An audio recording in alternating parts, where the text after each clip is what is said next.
Selamat bertemu kembali dalam diskusi lanjutan kita mengenai rangkaian ekuivalen motor listrik.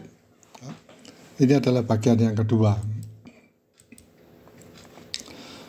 Dari penjelasan kita yang lalu, saya ulang lagi ya, di mana R1 adalah resistansi lilitan stator, X1 adalah induktansi lilitan stator, RC adalah komponen rugi atau losses inti, ya. XM adalah reaktansi magnetisasi lilitan. R2/S adalah daya rotor yang mencakup daya mekanis keluaran dan rugi tembaga rotor. Jadi ini saya ulang supaya mudah nanti pada waktu penjelasan lanjutannya. Ini saya ambil gambar, saya lupa dari mana referensinya ya. Ini adalah statornya, ini statornya dan ini adalah rotornya yang berputar ya. Di dalamnya ini ada suatu konstruksi tertentu ya. Kalau Anda lihat dasarnya ini adalah suatu gulungan ya, gulungan medan magnet, gulungan kumparan, ini juga kumparan yang statis, kemudian ini yang bergerak. Bahannya ada dari aluminium, ada juga bajanya dan sebagainya. Ya nantinya juga akan dihitung untuk kerugiannya. Jika ada digambar rangkaian dengan mengacu pada stator, maka rangkaian akan terlihat sebagai berikut. Ya, jadi ini bagian ini R1, ya ini R1 aksen 2, ya, JX2 aksen, ya, R1 ini adalah bagian, ini adalah yang di bagian rotor, ini di bagian stator. Ya, ini bebannya R2 aksen 1 min S per S. Nah, nanti di itu ya. Ini adalah kerugian di di XM itu bentar ini nggak ada JXM ya. Ini kelihatannya kerugian. Lilitan ya. Ya karena lilitan. Ya cuman itu diambil dari kerugian karena material ya. Lilitannya adalah tembaga.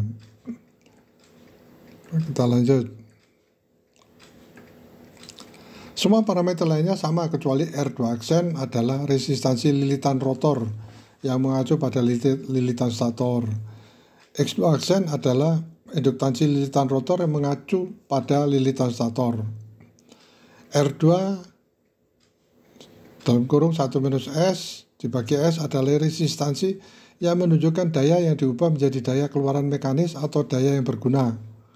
Ya, ini adalah daya atau kalau dikonversikan ke energi yang bisa dimanfaatkan. Daya yang terbuang dalam resistor tersebut adalah daya keluaran yang berguna atau daya poros. Rangkaian ekuivalen perkiraan. Rangkaian ekuivalen perkiraan menyederhanakan perhitungan dengan menghapus satu simpul dan menggeser cabang sun ke sisi primer. Ini terjadi karena adanya penurunan tegangan antara resistansi stator dan induktansi minimal, sehingga tegangan suplai dan tegangan induksi hampir sama. Namun model ini tidak selalu akurat karena beberapa alasan.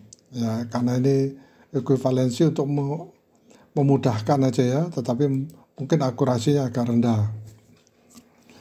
Rangkaian magnetic motor induksi memiliki celah udara ya, antara rotor dan statornya, sehingga arus eksitasi lebih besar dibandingkan dengan transformator, sehingga harus digunakan rangkaian ekuivalen eksak rangkaian ekuivalen yang sesungguhnya. Ya. Induktansi rotor dan stator lebih besar pada motor induksi. Pada motor induksi digunakan lilitan terdistribusi. Model ini dapat digunakan jika analisis perkiraan harus dilakukan untuk motor besar. Untuk motor yang lebih kecil, model ini tidak dapat digunakan.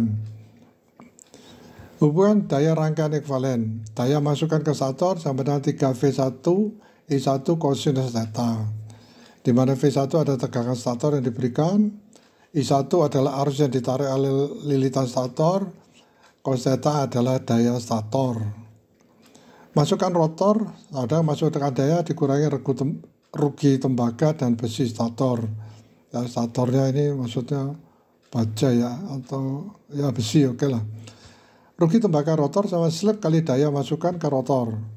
Daya yang dihasilkan adalah 1 min S kali daya masukan rotor. Ini ingat ya, ini ekuivalensi ya, untuk memudahkan menghitung misalnya berapa besar elektron yang bergerak di lilitan stator maupun lilitan rotor. Rangkaian ekuivalen motor induksi satu fasa. Rangkaian ekuivalen satu fasa dan 3 fasa berbeda.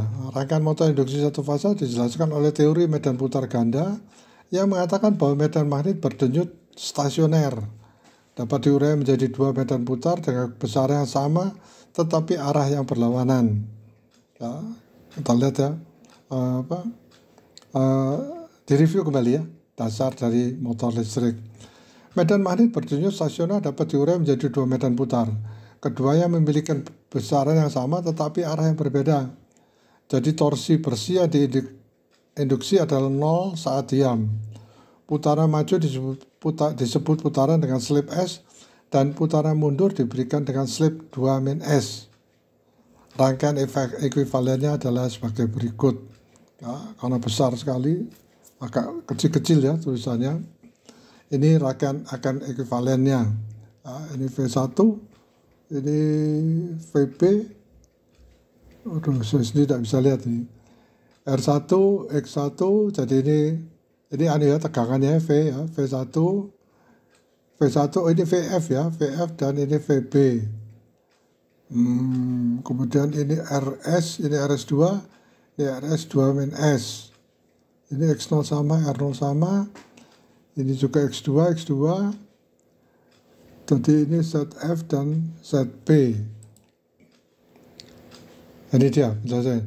Jadi bagian besar kasus komponen rugi inti R0 diabaikan karena nilai ini cukup besar dan tidak terlalu mempengaruhi perhitungan. ZF menunjukkan impedansi ya. Jadi ini ZF, ini impedansi, ZB juga. Bentar. Jika jumlah slip maju dan mundur ada 2, sehingga jika terjadi slip mundur, nilai diganti menjadi 2 min S. R1 sama resistansi lilitan stator, X1 sama reaktansi induktif lilitan stator, XM reaktansi magnetisasi. Nah, ini semua yang ada dalam motor ya, diperkirakan di dalam motor listrik. XM sama dengan reaktansi magnetisasi, R2 aksen sama reaktansi rotor terhadap stator. X2 aksen reaktansi induktif rotor terhadap stator. Perhitungan daya rangkaian ekuivalen. Kita cari ZF dan ZB. Cari arus stator yang diberikan oleh tegangan stator atau impedansi rangkaian total. Kemudian cari daya masukan yang diberikan yaitu tegangan stator kali arus stator kali cos theta, di mana theta adalah sudut antara arus dan tegangan stator. 4. Daya yang dihasilkan adalah perbedaan antara daya medan maju dan daya mundur. Daya maju dan mundur diberikan oleh daya dilepaskan pada stator masing-masing, resistor masing-masing. Rugi tembaga rotor diberikan oleh slip kali PG. Daya keluaran diberikan oleh PG min S kali PG min kerugian rotasi. Rugi rotasi meliputi rugi gesekan, rugi aliran, dan rugi inti. Inti dari rotornya. Efisiensi juga dapat dihitung dengan membagi daya keluaran dan daya masukan. Nah, ini adalah dasar dari ekuivalensi ya, motor listrik. Nanti dalam pertemuan selanjutnya akan kita diskusikan lebih lanjut mengenai ekuivalensi ini. Saya kira demikian ya. Terima kasih.